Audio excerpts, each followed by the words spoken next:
Alright, we're down to, what, 14 randoms now, and then 2 end caps. We got 2 more videos to go.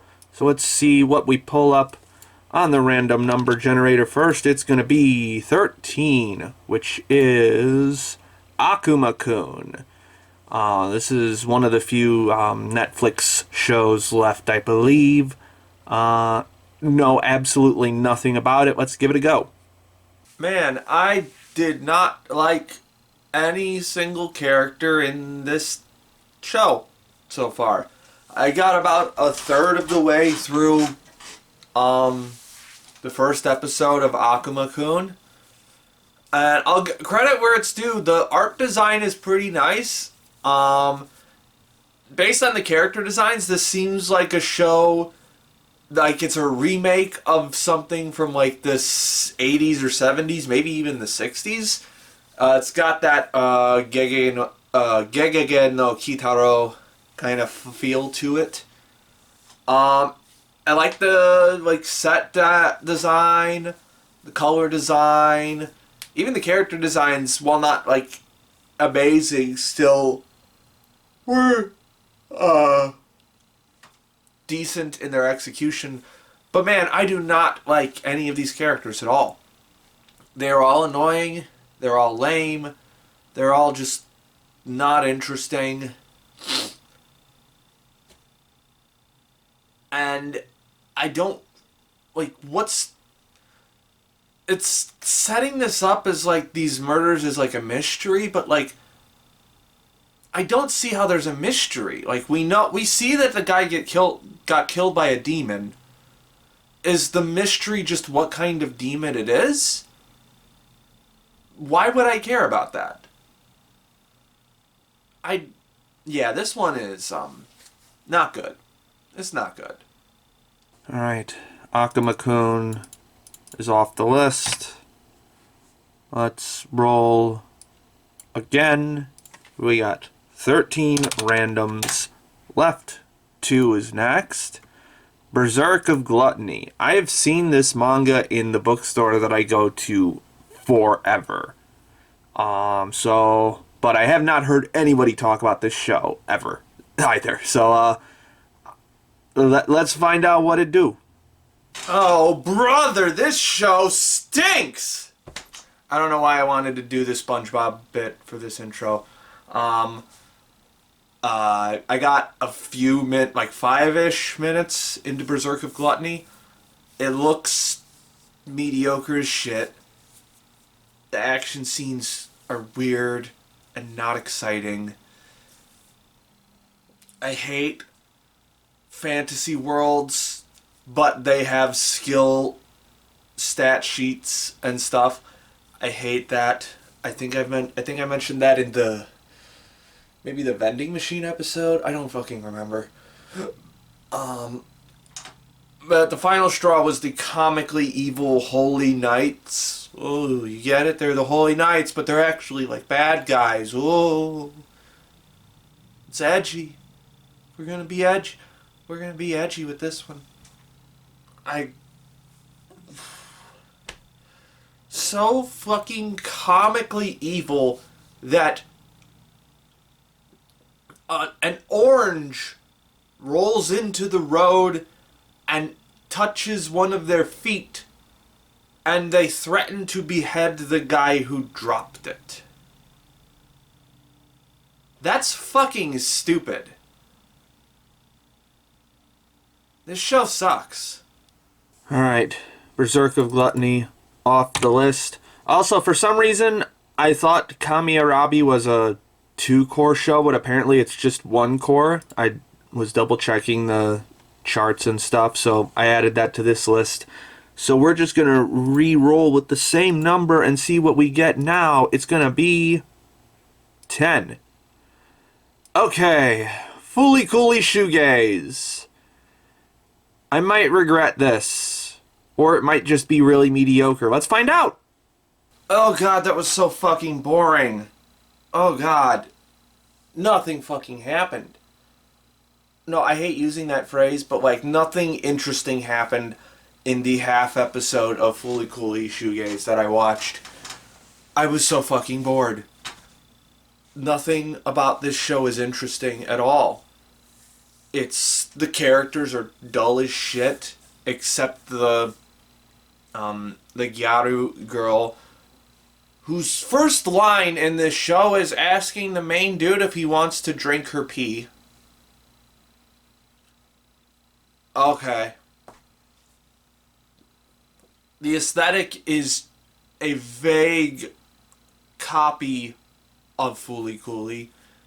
There is no artistic drive behind this whatsoever, which is kind of the whole thing that is of the original Fooly Cooly, is to be really cool and exciting and artistic. And this show has none of that.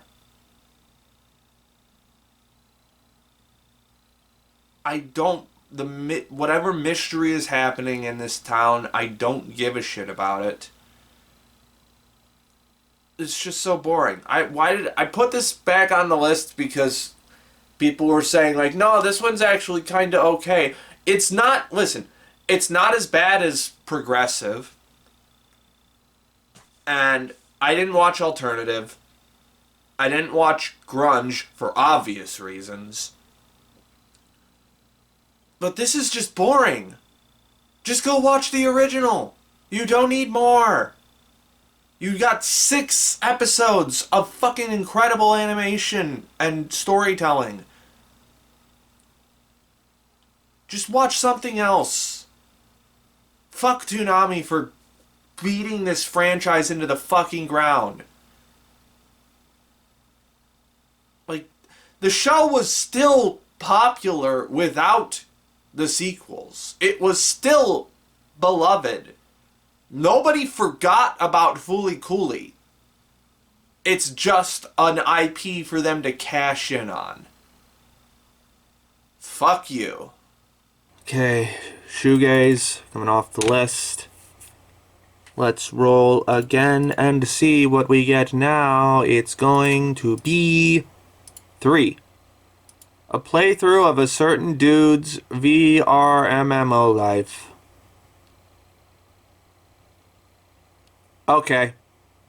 You know, when I saw that the studio doing this was Maho Films, I immediately was like, okay, we're going to be in for some choice garbage tier animation. I have not finished a single Maho film series yet, which means I've dropped like 9 or 10 of them at this point, I think. Somewhere around that much. 8 or 9 maybe, who knows. Well, now it's 10. But, so anyway, I was like, okay, we're going to be in for some real bad animation. But honestly, I didn't even get that far to get to the bad animation. I didn't even get 2 minutes into this because the dialogue, or should I say monologue, is so fucking terrible. Like, it's this dude playing a VR MMO game. First of all, the headset that he has is like a full fucking helmet, which is fucking stupid. We have evolved past that with VR. That's a dumb design. Okay? Like, we know how VR headsets work now.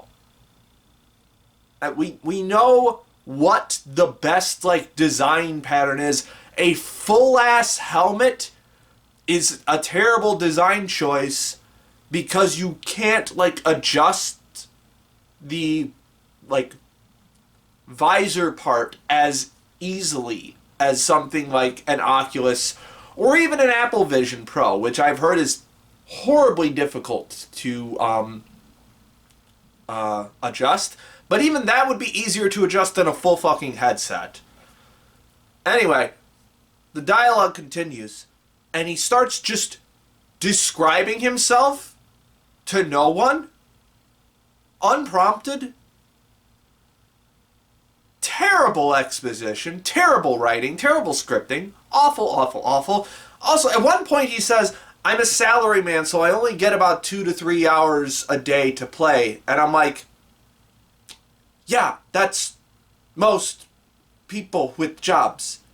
Most people who have jobs only get to play games for a few hours a day. I work 8 to 4, and I still only get a few hours a day after work to do this. To have fun by myself. If I were to play games, I would only have like a few hours. But no shit. And then he starts describing the game and like the mechanics of the game and like how the magic system works and like everything, and I'm like, this sounds like a fucking terrible game.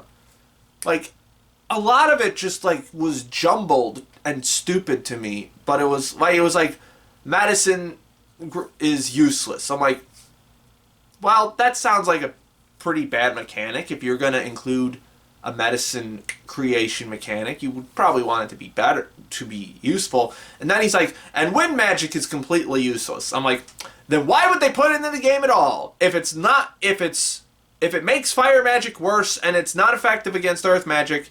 He didn't mention water magic, so maybe that'll come up later, but that sounds like a horribly unbalanced game.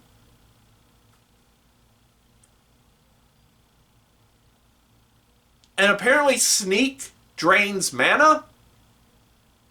What the fuck? That's a terrible game. You're playing a terrible game. Play another game, dude! Play another game! Fuck! Okay. VRMMO off the list. That was fucking terrible. Let's roll again. See what we get. 9. Alright, Pokemon Concierge. This is a mini-series, stop-motion series, I believe. I'm hype for this. Let's watch some Pokemon. Ah, that was so fun and relaxing and cute. I just watched all of Pokemon Concierge, which was the stop-motion Pokemon mini-series. Like 4 episodes, about like 15 to 20 minutes long each. And that was just... the vibes are just so excellent for this one. Office lady from Japan has a real bad week, so she fucking quits her job and decides to work as a concierge. I have trouble saying that word for some reason. Concierge at a Pokemon resort. And she learns how to be a little less uptight and a little bit more just in the moment and a little bit more in touch with the world around her and the people around her and the Pokemon around her. It's just fun. We've got some fun little wacky adventures that these Pokemon go on at this resort. She meets this shy little Psyduck that she grows very fond of. I don't really have a whole lot to say about this show, actually. It's just, the vibes are so good. It's a fun, relaxing show. It's just good. And it's, again, it's a stop-motion series, which I love stop-motion. I don't get to see it nearly as often as I would like to. I should watch some more stop-motion stuff.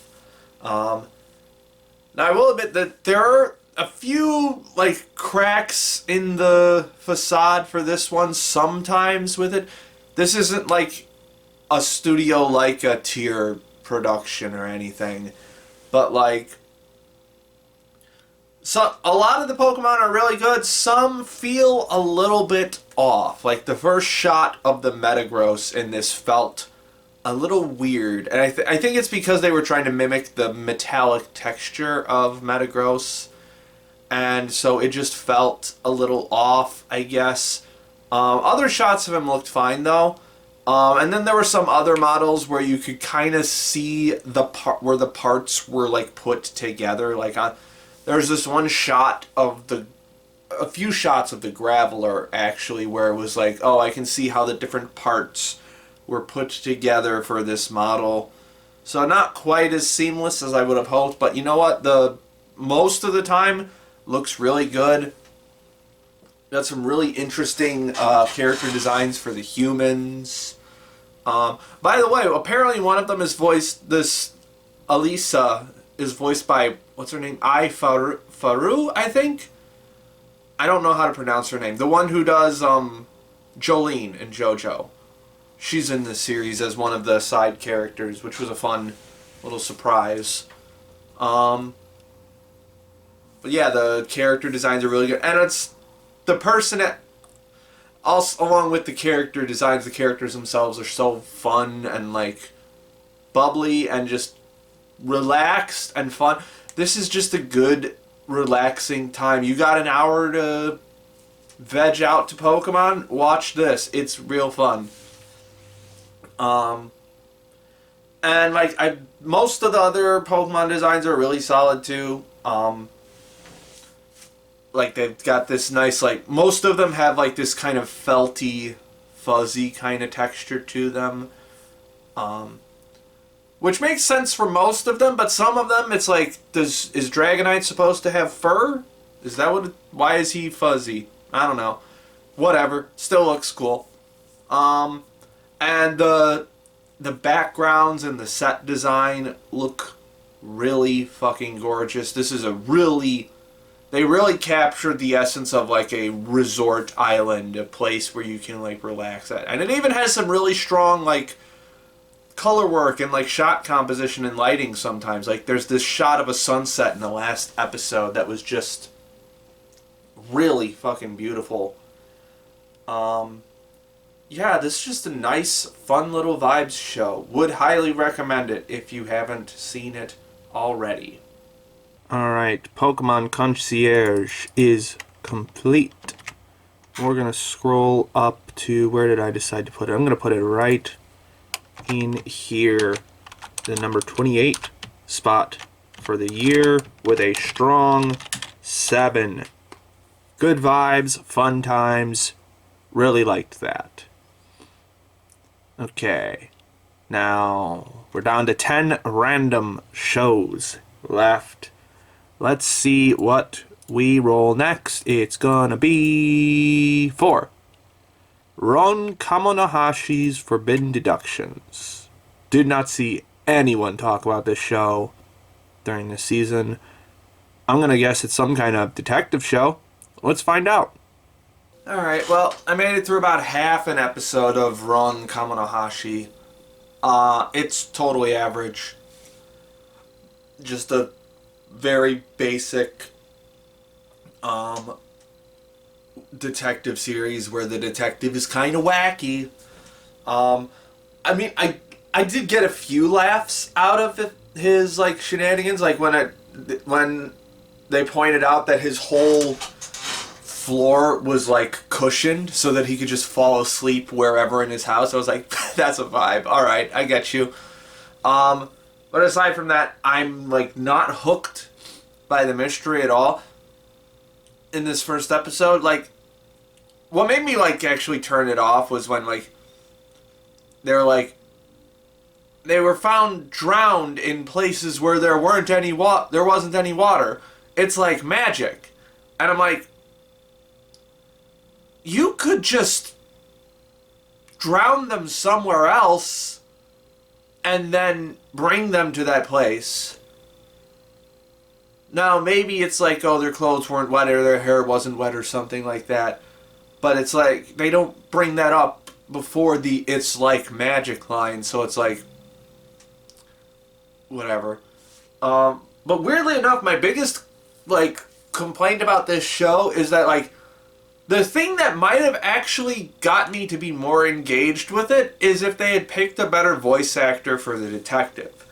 I forget what his full... It's like Akazaki or something is the guy they picked for him. It's the guy who does Guel in Witch from Mercury and Techo in Bungo Stray Dogs. He was one of the like new characters in seasons 4 and 5. So it's that guy. And like he's kinda sexy sounding, but he doesn't really have like the comedic chops to pull off the comedy. Because this is like a quirky detective guy. So, I mean, my first instincts were, if you want to go like wacky, get Tomokazu Sugita. Like, I feel like he would pull off the wacky in this really well. But if you want something more like I guess my other default after that for something a little more serious, but also like more suave and still with the comedy chops would be Takahiro Sakurai, the guy who does Reagan in Mob. I think that's what his name is. Although I'm not sure if he's getting any work nowadays after that cheating scandal that he had. He might still be. I haven't followed up on any of that. They take that very seriously in Japan, apparently. So, hopefully he gets more work.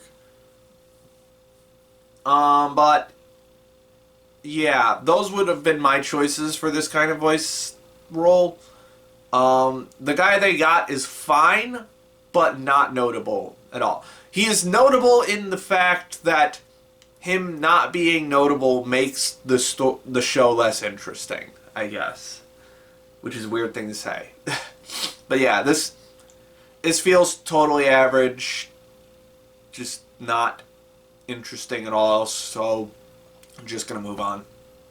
I also totally forgot to mention that the animation was actually pretty decent. It's got like good character models, very crisp and clean, like the like framing of stuff is actually kind of interesting looking, and it's like competent, which is something I would expect from Dio Media at this point. They've actually gotten really good at that, but it's a shame that the story is not all that interesting. Ronin Kamonohashi is coming off the list. Down to 9 randoms left. Let's see what we roll next. 2. The Demon Sword Master of Excalibur Academy. Okay. Is this just going to be regular magic school, or is it going to be isekai magic school? Let's find out. Lame, lame, lame, lame, lame. So fucking lame. Holy shit. I made it like 7 minutes into Demon Sword Master whatever. This show sucks ass. First of all, I love when they introduce the main love interest and you see her ass and her tits before you even see her face. I love when shows do that. It just shows me how much respect they have for women. I love it. It's so cool and great. Awesome. Also, she's fucking dumb as shit. So, her and her partner go into this fucking mausoleum, very clearly a mausoleum with tombs in it, and she enters like a throne room for what she thinks is a king, you know, a dead king, and she sees like a body encased inside some kind of crystal, and her immediate reaction is, someone's trapped in there, I have to help. What? It's probably a dead body, you dumb bitch. Now I'm being the misogynist here. Holy shit. Oh, this show made me hate women. Clip that. Please don't. Oh, this show sucks ass. Also, it did the thing where it's like the Demon Lord is reincarnated, but he's like a little boy now. Also, I don't know why he's getting flustered by being touched by a really cute girl. Especially, like, it's so fucking goddamn stupid. I want to die. Next. Alright, Demon Sword Master off the list. I think I got time for one more random in this video. So let's see what it's gonna be. We got 8 left. 6. Feast of Amrita. I think this might be a movie, actually. I'm not sure. It's either a movie or an OVA. Or it's a TV series. We'll see. Let's find out. Have you ever been mesmerized by how incredibly terrible something is that you just kept watching it for way longer than you should have? Now, I'm not going to be too mean about this because as far as I know, only one person worked on this movie slash OVA. But it's 47 minutes long, and I made it about 8 minutes in. I should have dropped it after a minute. Because this show, this Feast of Amrita, looks so terrible. Every single background piece and set design is CG, and it's all bad. The characters waffle between CG models and really low frame rate 2D models. Like, this guy doesn't have an in-betweener to work with, apparently. All he can do is keyframes. Could not afford an in-betweener, I guess. And it's just a really generic, like, horror thing.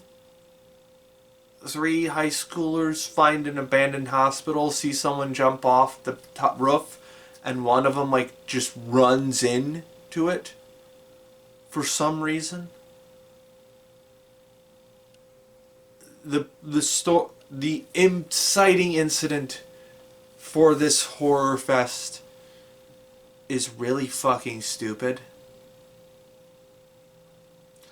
I'm not surprised no one has heard of this movie. We're just gonna move on. Okay. Feast of Amrita is off the list. Which means it's time for an uncap. So we're doing Ancient Magus Bride Season 2. This is going to be both halves of Season 2. The first half aired in the spring, second in the fall. So we're just going to do them all right here. I watched the OVA series a little while ago. I think that was last year. And that was pretty decent. I remember liking Magus Bride up until like the last few episodes of Season 1. And then I was not super impressed by that. But let's see how Season 2 goes. Now that's what I'm fucking talking about. I am feeling the magic and whimsy coursing through my body. Oh, that was good. I just finished up both parts of the Ancient Magus Bride Season 2. Definitely happy I watched them both back to back, and that was some good shit. Leading off with what I was just talking about, this is one of the few shows that I've seen, period, where magic like really feels like something special and like wonderful and awe-inspiring.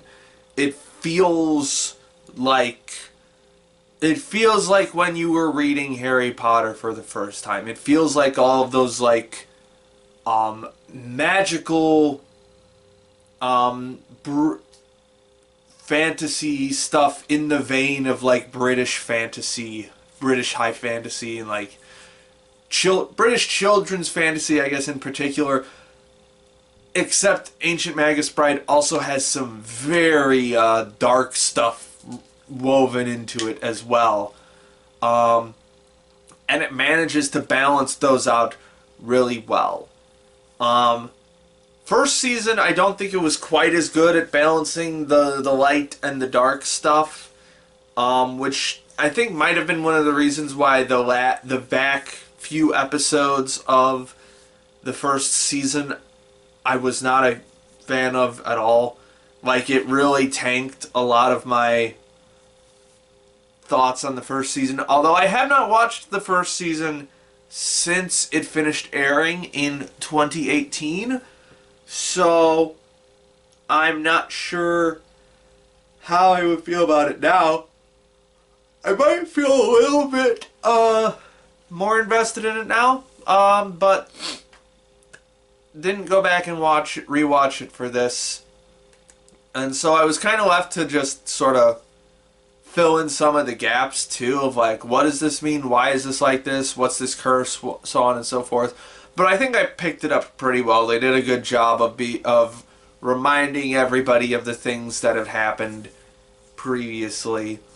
But yeah, this world is so fucking cool and like just interesting, and you want to engross yourself in this world and all the weird fantasy stuff that happens. Like, and I love that so much stuff just happens without explanation. I love that there are just like, there's just like a lizard in a top hat and a suit coat that like checks people's IDs at the school.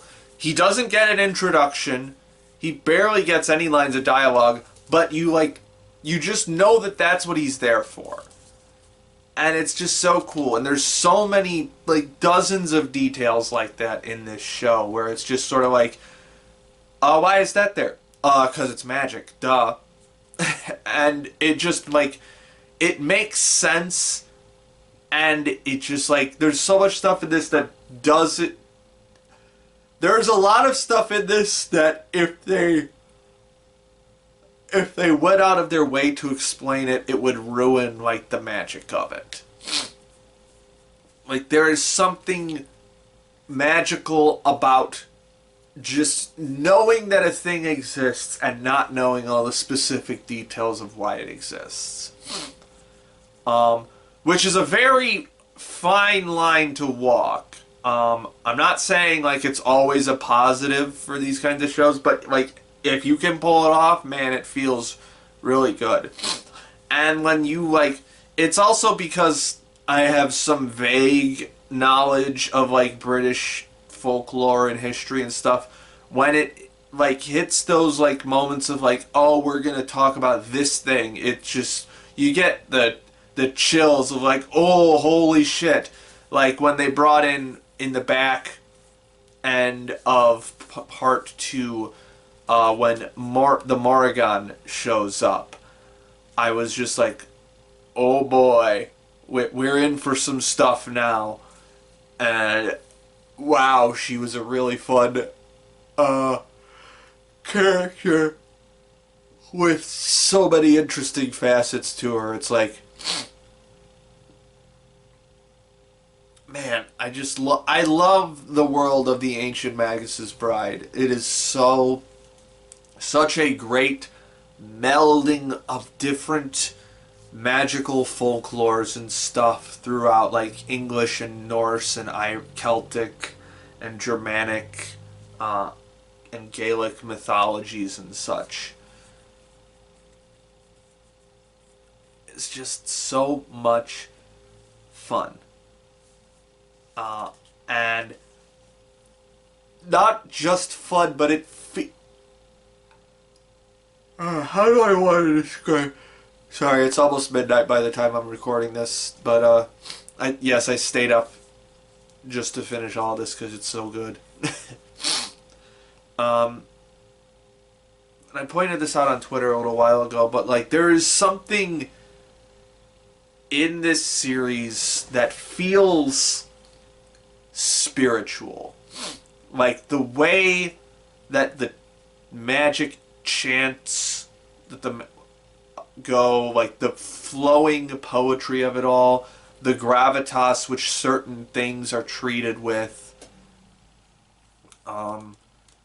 the way that things that you interact with this world through touch, through sight, through offerings, it feels weighty. Like, it feels like this, it just makes this world feel so much more real and fantastical at the same time, and it's just so wonderful. Like there is a, it inspires a deep reverence for certain things. Like Morrigan is a great example of it, where it's like, it's just so big and powerful sometimes, and yet at the same time it can also be very intimate and very closed in, like very just very small. It can really zoom in on the very small details of things, the way that characters interact with each other and touch each other, and just the way that emotions are conveyed in this is so fucking good.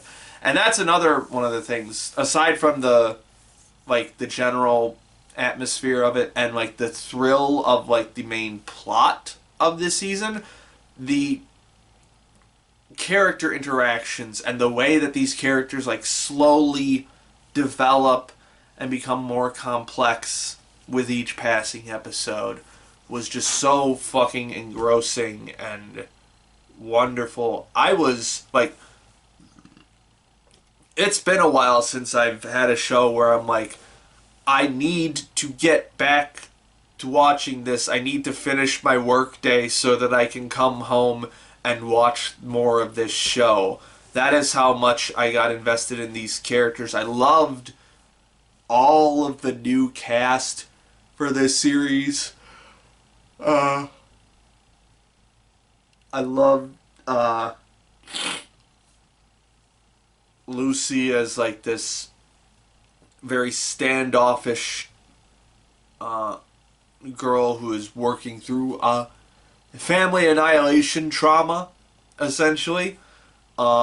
Philomena's arc throughout this year, both seasons of this, was fairly basic, but the, like, weight of it and the visuals that are used to convey it make it so powerful and evoking of emotion that it was, like, just so gratifying to finally see her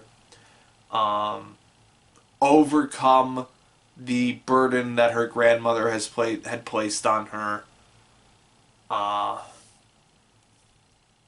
it's just, and the way that all these characters, the way that all of their backstories, like, interweave with each other and, like, build on top of each other in really fascinating and interesting ways was just so fun. This is such a dense, very dense series that's so fun to explore every facet of.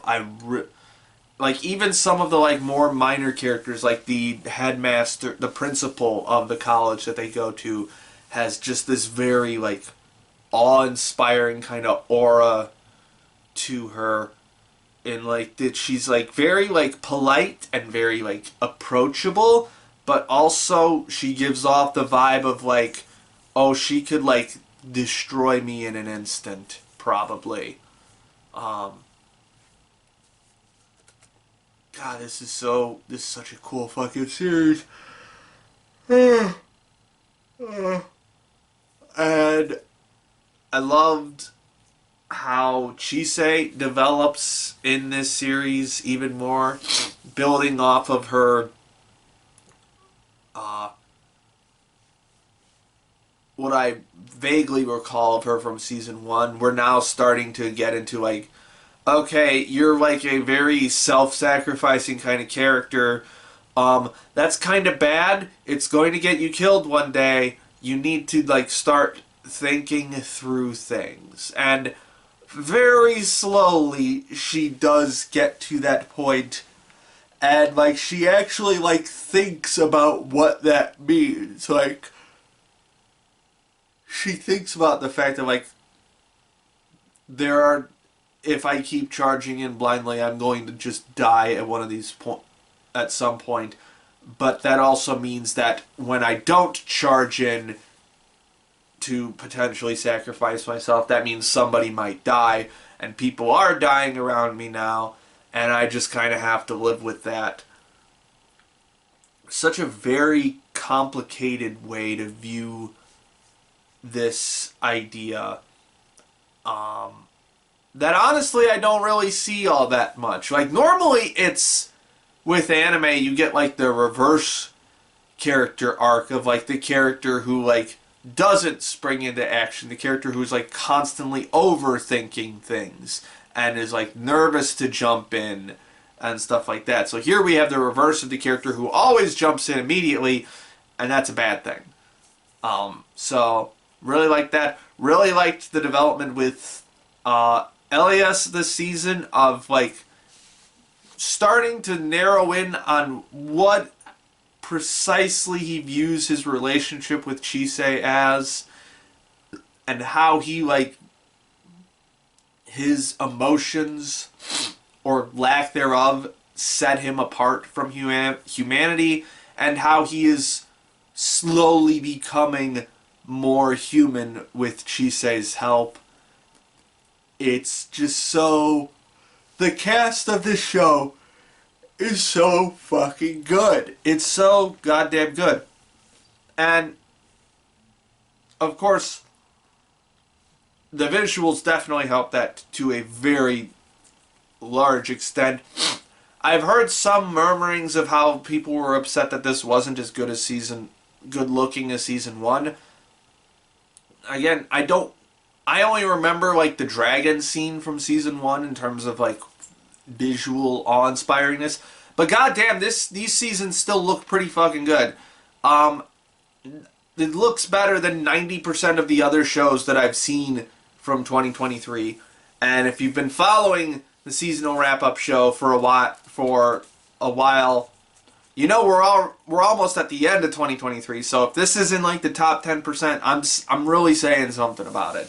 This is, the fucking character designs are super solid, almost always on point and on model, and just detailed in all of the right ways that make their expressions pop and just really stick with you. The conveyance of magic and magical creatures and the creativity of their designs is so fucking good.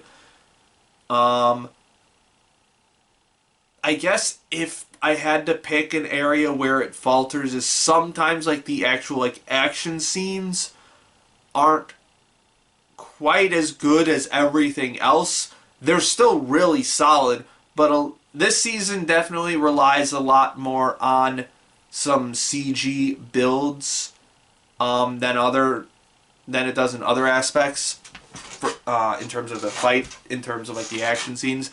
But it's not like really terrible CG. It is above average CG. The compositing's not perfect, but it definitely gets there.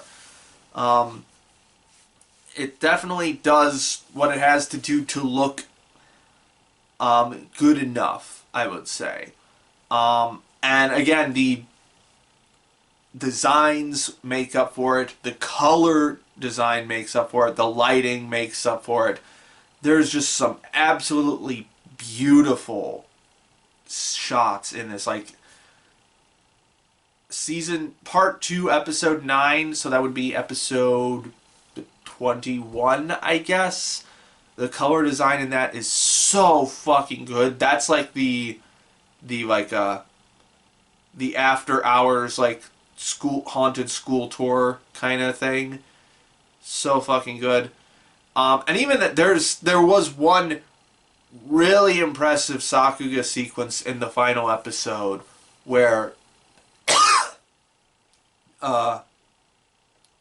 Philomena's squaring off against her grandmother. Like, just the way that it moved, it was very... It wasn't like this big well, it was explosive, but it wasn't like this super fast-moving, high-octane action scene. It was a very deliberate flow of motion and particle effects and, like, lighting and line work and stuff that was... It really stuck with me. I think the animation looks good. I don't know what everyone else is complaining about. I I could potentially say that it's not as good as season 1, but I haven't seen season 1 in 5 years, so I can't say for sure. What I can say is definitely the same, because I do remember this about season 1, is the music is fucking insane and awesome and incredible. Oh, I'm sorry, I do want to talk about one more thing about the visuals. Like, there is just such detail in, like the attention to detail and stuff. Like, there's a scene where someone's, like, cutting a tomato, and you can actually see, like, the runoff of the juice from the tomato on the cutting board. Which, I have seen characters cut tomatoes so often in anime. Like, even, and I can't think of a single time where I have seen, like, the juice coming out of the tomato onto the cutting board. Even in, like, Shinkai stuff, where, like, it's like, oh, anime food looks so good. I've never seen that particular detail. So, like, there is such care put into how things look in this show that writing off the animation for, like, a few flaws here and there is fucking absurd to me. But anyway, the music, wild as shit. Like, this is some full orchestral scoring. It's like, this is another one of those shows where it's like a composer who doesn't normally work on anime. Like, I think it's like Junosuke something. I forgot what his last name is. But I think he's only done Ancient Magus Bride and Plunderer, which is weird. But, he is very much only known for this show in terms of anime. I don't know what else he's known for outside of anime, but goddamn, he is hitting it out of the park with this. There's just so much fucking power to his music, especially in how he uses this brass section, these wailing trumpets, these vibrating tubas and trombones and euphoniums. It is just so goddamn good. This show rules. It looks like there may be another season coming relatively soon. They announced I think it's called the Fiendbane arc at the end of this season. I don't know if they already announced the release date, but I am super excited for that. I wasn't sure how much I was going to like this second season, because the end of the first season, the climax of the first season kind of let me down. But man, this show is so fucking good. I am all on board now. If you haven't caught up on this series recently, you definitely should. It's fucking good. Okay. Ancient Magus Bride Season 2 is complete. We're going to scroll decently high up on here. I'm going to go right under Bungo Stray Dogs in the number 14 spot for the year with a decent 8. Really dang good. My love for this show has been revitalized.